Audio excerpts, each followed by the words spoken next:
What's up, guys? Welcome back to the channel. Just a guy on my lunch break talking fight sports. I'm going to go over this UFC Fight Night.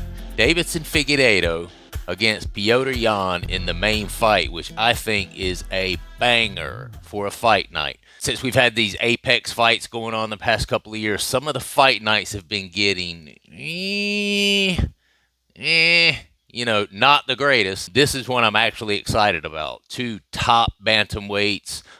Both of these guys have been champions. Deiveson Figueiredo is really on his way to becoming champion in the bantamweight division, of course, moving up a weight class where he held the championship belt for a while there. Kind of went back and forth with Brandon Moreno on that. If you want to know a little bit about me, I've been watching the UFC since 1993. So you hear people online all the time talking about casual this, casual that. That's one thing you're not getting with me. No part of this right here is casual, because I was watching this thing when Royce Gracie was still wearing a gi and going in there fighting guys that were 50 pounds heavier than him. And all of the fights outside of the Royce Gracie fights lasted 30 seconds because the guys didn't even train regularly, and they just went in there and then that's it. It was over, right?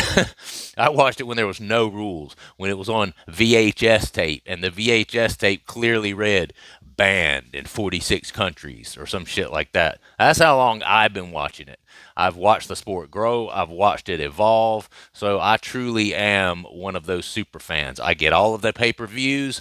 I'll be doing watch parties, all of that good stuff. What I won't be doing is I won't be going over the early prelims and the prelims. There's so many people out there that are doing that. I'm going to go over the main fights, the main card, the most high-profile ones that people are really concerned about. I'm a talker. I like to ramble. I like to go off on tangents. With that said, I'm not going to spend an hour going over 10, 12, 15 fights. I'm not going to bore you guys with that. All right, so Ozzy Diaz versus Zhang Mingyang. Now, I'm going to have to go right out of the gate Zhang Mingyang on this. His last fight in the UFC against Ribeiro was brutal.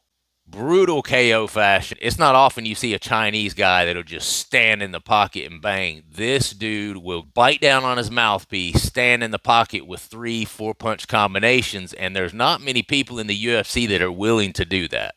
That's how he won his last fight, brutal KO against Ribeiro. And, I just think that he is a much more technical, solid kickboxer than is his opponent, Ozzy Diaz. No, Ozzy Diaz has not had any fights in the UFC yet. He's got a good record, 9-2, 7 wins by knockout, 2 by submission. So he's also a kickboxer, but you can just look at the guy and tell he's not in a good a shape. I did look at one of his previous fights over in Lights Out. He fought in Lights Out Extreme Fighting promotion. Obviously the level of competition over there is not as good, and he just looks slower.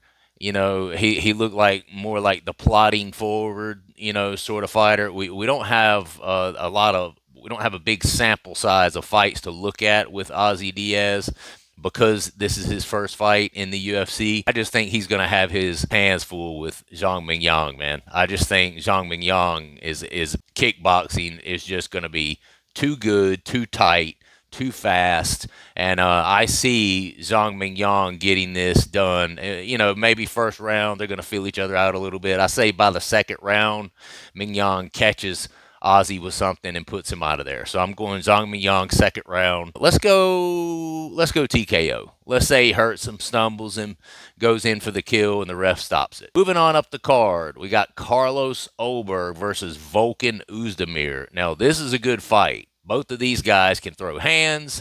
Volkan Ozdemir's definitely got some power. He's known to have power. In this case, I don't make you guys wait. I'm going to have to go with Carlos Oberg. I think Carlos Oberg, he's 11-1 overall, 7 wins by knockout, 2 by submission. 7 wins by knockout are coming on the back of a guy who is technical. Okay, he's coming from that whole New Zealand camp. A lot of really good guys in his training camp with him. He has won every fight so far in the UFC. 6 fights overall. He's won every last one of them. Let's see how many TKO. 4 KO TKOs and 1 submission in the UFC. So out of his 6 fights in the UFC, 4 of them come KO TKO. He's tall, he's long, he's technical. I think he is going to be able to get this done over Volkan Ozdemir. Now, with that said, Volkan Ozdemir, 20-7 overall, 13 wins by KO, 2 by submission, and he's had quite a few fights in the UFC, and he's won more than he's lost. But I think he's slower of an athlete than Carlos Ulberg, and I just think that he's only depending on that power to try to win him this fight. I just don't think he has anything technically over Carlos Ulberg, and I think that's going to show on Saturday, and Carlos Ulberg is going to get the TKO. With that said, he needs not to stand in the pocket with Ozdemir. So make sure he moves his feet, go in, out, land his shots, then move, lots of lateral movement, that sort of thing, because if Volkan Ozdemir catches you standing still right in front of him, he can absolutely put you to sleep. Volkan Ozdemir has proven to have massive power in the UFC, but he's also won a few by KO. He has 1 submission. Other than that, he's a KO guy or a decision guy. He's going to be looking to take your head off. Let's go with 3rd round TKO stoppage for Carlos Ulberg. Moving on up the card, we have Gabriela Fernandez versus Wang Kong. Gabriela Fernandez is relatively inexperienced in the UFC. I mean, she's 9-3 overall, 3 wins by knockout, 2 wins by submission. But if you look at her fight history here, she's lost 2 by decision and then won 1 by split decision. So even the one that she did win was a close fight. Okay, so not feeling really good about her ability to be able to finish this fight. Looks like she goes to a decision quite a bit. Out of 12 fights, she's only has 3 by knockout, which that's kind of par for the course for women. A lot of times women, especially in these like flyweight division like this, they're just not strong enough to really knock each other out. Her opponent, however, Wang Kong, she is very inexperienced, but I'm telling you now, this chick can roll. This chick is very, very well trained, like Zhang Weili. Yeah. I'll tell you, man, these Chinese athletes, China has been coming hard and strong with their athletes more recently. The only fight she did have was against Leonardo, where she did win by KO, TKO. Overall, she's 6-0, so she's not lost a fight yet. 2 wins by knockout, 2 wins by submissions. 2 of those were first-round finishes. So that lets you know right there, she's coming in for blood. She's coming in for the kill. When I watch both of these fight, I think Gabriela, the only chance she really has is to try to get on the inside, get Kong down, and maybe have her way with her there. The problem with that is Kong's takedown defense is 100% accuracy. So in other words, this chick don't get taken down. Okay? So Gabriela would be the first if she is able to get Kong down. Striking accuracy almost 60% for Kong. So in my opinion, I think Kong's just going to be too much for her. I think Gabriela's not going to be able to get her down. With that, she's going to be stuck on the feet with her. Being stuck on the feet with someone who is just levels above you in the kickboxing game, which I believe Kong is over Fernandez, it's just going to be kind of a sitting duck, I think. So either one of 2 things will happen. Wang is going to finish her by KO, TKO, I would say 2nd round, or it's going to go to a decision, 30-27, all in favor of Wang Kong. Moving on up the card. Moving on up to the top. A lot of you are probably too young to remember that. Muslim Salikov versus Song Kenan. All right. Let me break this one down. Muslim Salikov, very experienced fighter, 20-5 overall, 13 wins by KO. So essentially over half of his fights are wins by KO. That's pretty impressive. Only 2 wins by submission. With that said, you're looking for him to come in and bang, come in to throw heat, trying to put people away. Okay. But if you look at his record in the UFC, he's had 6 fights in the UFC. And he's only won 3 of those. Now, the ones that he did win were against, decent, not amazing, but decent competition. He did beat Trinaldo. He did beat Fiallo, which didn't really age all that well when you look at Fiallo now. Fiallo was kind of on a run there for a minute. We thought he was going to be kind of this next big thing, and then all of a sudden his chin just leaves him, and all of a sudden he's just not that great of a fighter anymore. He's getting chinned quite a bit. Lost to Nicholas Dalby, which that was a decision. No shame in that. That was a war. I remember that. And Nicholas Dalby's one of those guys that just does not go away. It's kill or be killed. Who can last the longest through all of the abuse? And Nicholas Dalby's that guy that can just last. He lost to Randy Brown. KO, TKO, no shame in that. Randy Brown's 6'3" in this division, just a massive individual, long, lanky, good boxing, and he actually beat Ponzinibbio, which it was a split decision, but still, that's a good win. Ponzinibbio is he's a strong player in this welterweight division. Song Kenan is 22-8, 9 wins by knockout, 9 wins by submission. He has the ability to do both. Now, almost 50% striking accuracy, takedown accuracy about 33%. So he will try to take people down if it's not working for him on the feet.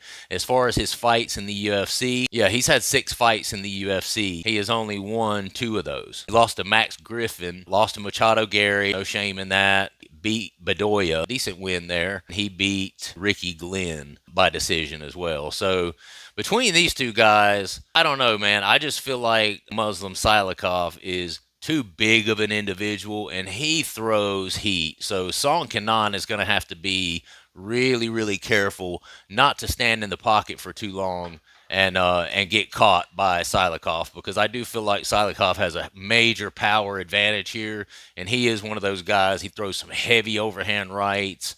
I'm not saying he's the greatest technical boxer.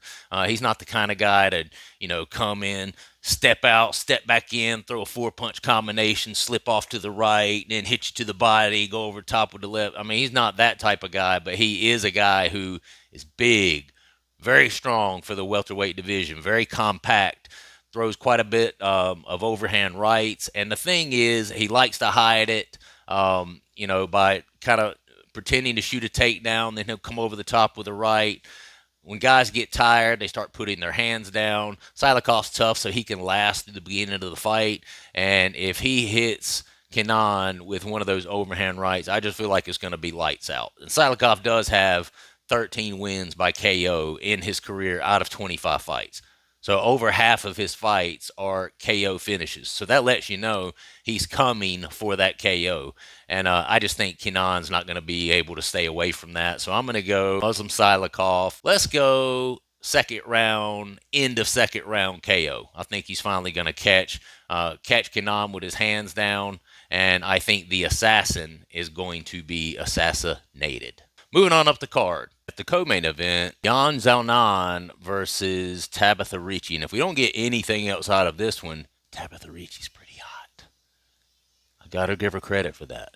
But that's neither here nor there. That has nothing to do with her ability to win fights. Let's get real.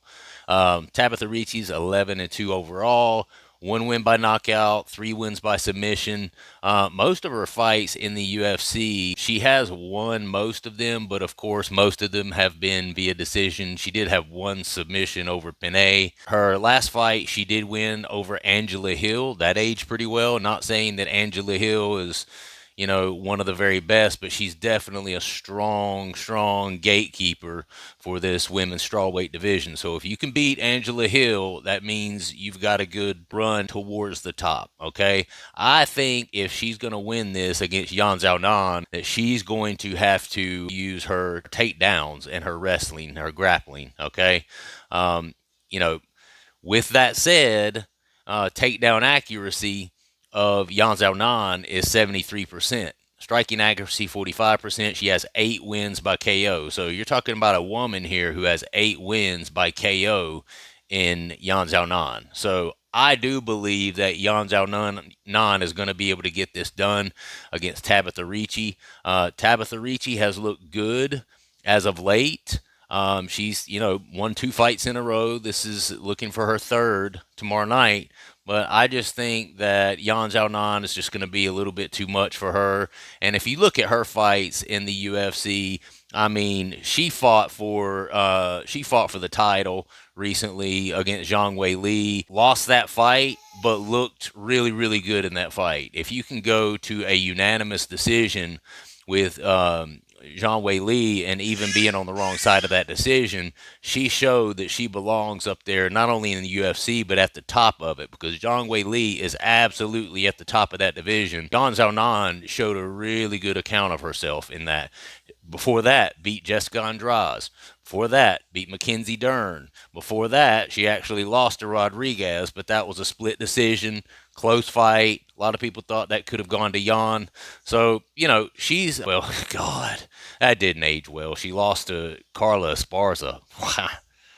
Wow. This is back in 2021, so this has been quite a few years ago. Either way, in this case, I'm gonna have to go with Yan Xiaonan. I think that Tabitha Ricci is going to try to stay away from the boxing of Yan Xiaonan. I think she definitely has an advantage. Just seeing the way she fought with Zhang Wei Li this last fight, that lets you know right there, girl can stand and bang, and she's not scared to stand and bang. Tabitha Ricci background of grappling and wrestling. I think that that's the route she's going to go. I think it's probably going to go to a decision, and I'm going to say a unanimous win decision for Yang Xiaonan. Moving up the card to the main event, I am really looking forward to this one. We got Deiveson Figueiredo against Petr Yan. Two of the best. Two of the best. Obviously, we got Deiveson Figueiredo moving up to bantamweight recently. This is actually only I guess this would be his fourth fight at bantamweight. Deiveson Figueiredo's got something like, God, like 19 fights maybe in the UFC. I mean, it's the huge shit ton of experience from this guy. He's 24-3 overall, 9 wins by KO, 9 wins by submission, 11 first round finishes. Deiveson Figueiredo can absolutely put your lights out. With that said, I think that this is where the buck stops for Deiveson Figueiredo in the bantamweight division. So far, he's beaten everyone he's come up against. He beat Rob Font. This was by a decision. Rob Font is no walkover. His boxing's really good. I think he just didn't have the power to contend with Figueiredo. He beat Cody Garbrandt, which, that kind of aged like milk, because Cody Garbrandt pretty much has a glass jaw at this point. Not only has a glass jaw, but he got submitted in the second round by Figueiredo, which I was kind of shocked about that. Cody Garbrandt still has the name value, obviously, so I guess it's aged okay, but it's one of those two where Cody Garbrandt just doesn't win fights anymore, and he's a much older guy at this time. So despite the fact that he was once the man, once a champion, all those things, either way, he beat Cody Garbrandt by submission, okay? His last fight against Vera, that was complete domination. He made Vera look like an amateur. He made him look like just an average old Joe, which I think in hindsight, Marlon Vera is that, to be honest with you. I think his last few fights have shown that. Sean O'Malley masterclassed him and just big brothered him that whole second fight that they had together. You look at only good win that Vera has had in recent history has been against an aging, past his prime Dominique Cruz. So, with that said, I think that was a pretty good win for Figueiredo in the bantamweight division, but I don't think that really shows where he is going to land overall in this bantamweight division. However, now he faces Petr Yan, and Petr Yan has only lost to the best of the best, okay? I mean, if you look at his fight history, Petr Yan beat Song Yadong, who is rising, up and coming. People are expecting Song Yadong to be that next big thing. He lost to Davalish-Willie. Whoop-de-doo, big deal. Who hasn't lost to Davalish-Willie? He lost to Sean O'Malley. Very, very, very controversial fight. Very, very close, controversial fight. A lot of people think that Yan won that. And I've watched the fight over 2 or 3 times, and I can tell you for certain it was close enough to where it could have gone either way. And if Yan would have won that fight, no one would have complained. Okay? Not one soul would have complained. So that one, and the fact that Sean O'Malley went in there and won the belt and then defended it once as well, you have to look at that and say, well, Petr Yan's still up there. He's still up there. Okay. Before that, he lost to Aljamain Sterling. That was a very close fight as well. And that's one of those where Sterling just did what he did best. He backpacked him the whole time, and Yan just wasn't able to keep him off of him. And so he lost. And that was a split decision. It was very close as well. So the fact that he did that well, playing Aljamain's game, just shows how well adaptive he is in the octagon and how he's able to get stuff done at the right time. Before that, had a win over Sandhagen. I mean, Petr Yan's still the man, bro. And before that, of course, he lost to Aljamain Sterling in a fight that he was absolutely dominating that fight. Did something stupid. Aljamain's knee was still down. I guess he thought that his knee was up, or maybe he just got caught up in the moment and wanted to knee him in the face. Who knows? Either way, he kneed a downed opponent, got disqualified that way. That's how Aljamain Sterling ended up getting the belt in the first place.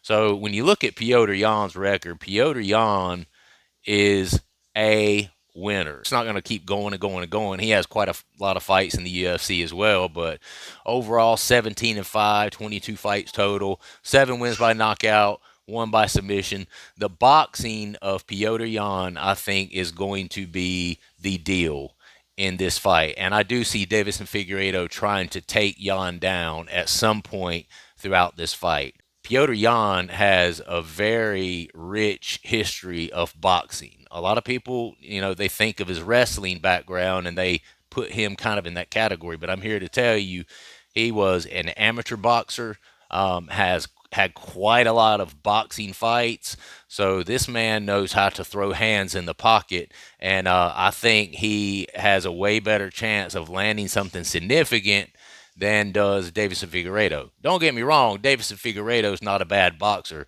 but he's no Petr Yan. Mark my words on that. Petr Yan absolutely is a better boxer and more technical than Deiveson Figueiredo is. Now, I do think Deiveson Figueiredo carries quite a lot of power at this bantamweight division. With that said, Petr Yan has a damn good chin. Okay? We've not really seen Petr Yan get hurt. He's kind of like a tiny Terminator. He just keeps coming, keeps coming, keeps coming.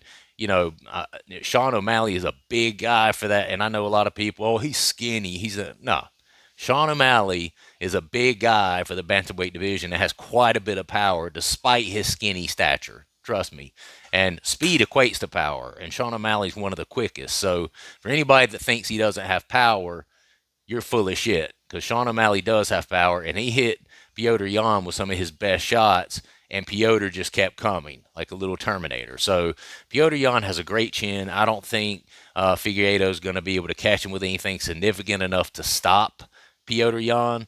With that said, I do think that Figueiredo is going to work to try to get this fight to the ground, see if he can control Petr Yan on the ground, see if he can take a page out of Dvalishvili's book and just tire him out a little bit, hang on him. Figueiredo is a pretty big guy for this bantamweight division, well-muscled guy.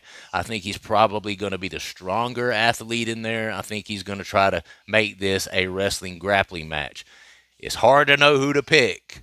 It's hard to know who to pick because if Figueiredo is not able to hold him down, and you got Petr Yan's been through fights with people like Aljamain Sterling where he knows what it's like for somebody to only be after one aspect of the game while they're in there.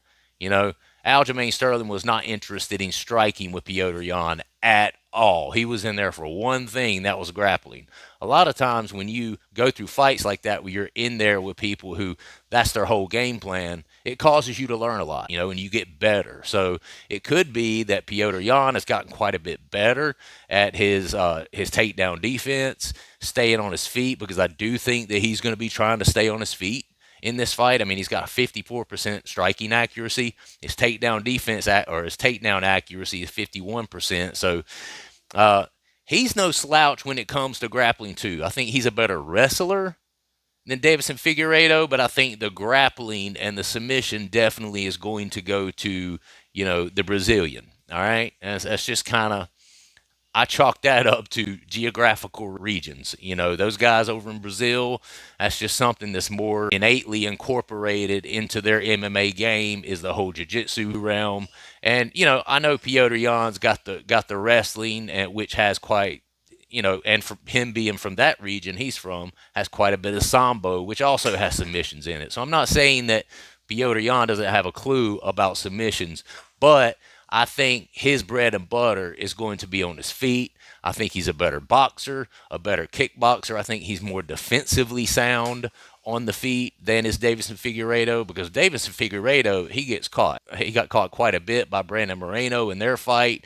He got caught several times by Rob Font. The problem with Rob Font is he doesn't have any power at that weight class. He's a good boxer. He can put hands on you, but it's kind of like, oh, you kind of feel like a seventh grader's hitting you when it's Rob Font. He just doesn't carry any power at that weight class. So with that said, I'm going to go with Petr Yan split decision. This is just a really hard fight to call for me. I could really see Deiveson Figueiredo coming in there, getting Petr Yan down, tiring him out. I don't see him submitting him, but I could definitely see him making this a dirty, grimy fight where he just keeps dragging him down to the canvas, and then Petr Yan's just not ever able to get off any of his boxing and his kickboxing and do that all the way to a 5-round decision. I can definitely see that happening. On the flip side of it, I could also see Petr Yan starting to piece Figueiredo up on the feet a little bit, being the faster, more technical boxer. Then Figueiredo trying to shoot, not being able to get the takedown, because Petr Yan's been there before, has very good takedown defense. And I could see him just being able to keep it on the feet and shuck off all of Figueiredo's takedown attempts, and then the next thing you know, Figueiredo's stuck on his feet with a guy who is a better boxer, better kickboxer, probably a little faster at this weight division. So I could really kind of see this either way. If Petr Yan wins this, I don't think it's going to be via decision. I think Petr Yan is going to win this by TKO or KO. I think he's going to catch Figueiredo with something, hurt him, and then it's just going to be, end game from there. But if Figueiredo wins this, I feel like it's going to be him kind of grappling his way to a decision. Who am I going to pick? I'd like to see the resurgence of Petr Yan. I just like Petr Yan. I like his no-nonsense. I'm not here to talk shit and entertain.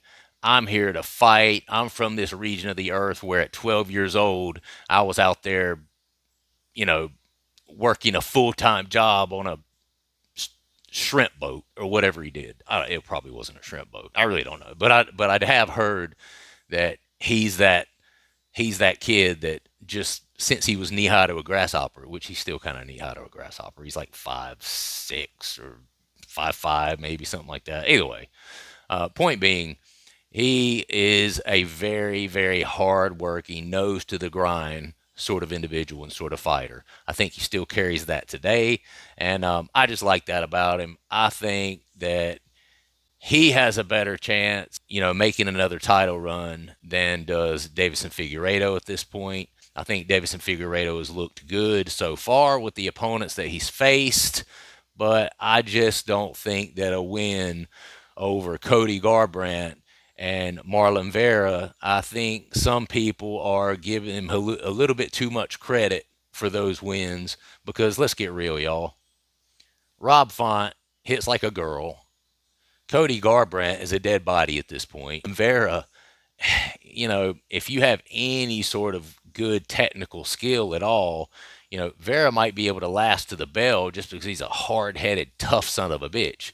But unless you're a Dominique Cruz who constantly, you know, leans your head out with your hands down like this, Marlon Vera has not looked good recently. So I don't think those wins in the bantamweight division have aged really well for Deiveson Figueiredo, and I think it's making people think that he's a little bit better at that weight class than he actually is. I think the buck stops here. I think we really get to see where Deiveson Figueiredo stacks up in this bantamweight division with this fight against Petr Yan on Saturday. So I'm going to say Petr Yan, KO, TKO, fourth round, and we'll see what happens. If that doesn't happen, it's going to be Figueiredo by decision. I don't see him finishing Petr Yan at all. Guys, that's it. We will find out Saturday. If you would, subscribe to the channel, like the video, also leave a comment down below. Let me know specifically who you think is going to win this main event. I'm curious to know what you guys think, and that's going to be it for me. Just a guy on my lunch break talking fight sports. I'm out. Peace.